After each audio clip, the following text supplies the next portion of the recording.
সুপ্রিয় দর্শক বন্ধু, আসসালামু আলাইকুম। আপনারা সবাই কেমন আছেন?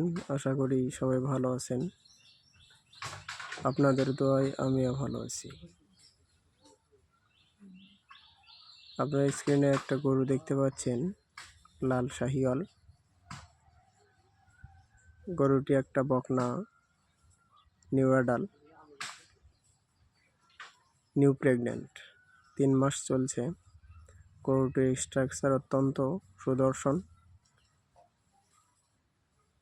আপনারা যদি ভালো মানের শাহিওয়াল বাছুর পেতে চান তাহলে অবশ্যই এগুলো বকনা কালেক্ট করতে হবে। এগুলো বকনা থেকে অবশ্যই ভালো মানের বাছুর পাওয়া সম্ভব। গ্রাম এলাকায় একটা কথা প্রচলিত আছে যে ভালো মা হলে ভালো বাচ্চা হয়, অর্থাৎ একটা ভালো মাই একটা ভালো বাচ্চা দিতে পারে। আপনারা যদি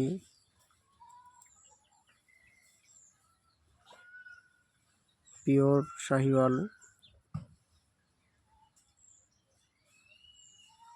গরু লালন পালন করার ইচ্ছা থাকে তাহলে অবশ্যই এরকম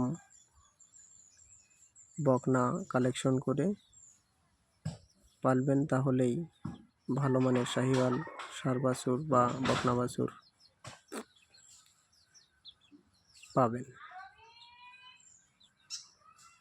এটি একটি প্রান্তিক খামারির আপনাদের সামনে উপস্থাপন করছি। প্রান্তিক খামারি দুটো একটি গরু লালন পালন করেই তার জীবন জীবিকার মান উন্নত করে। কৃষিকাজের পাশাপাশি দুটো একটি গরু লালন পালন করলেই সংসারে স্বাবলম্বী হওয়া সম্ভব। সবাইকে অসংখ্য ধন্যবাদ। আসসালামু আলাইকুম।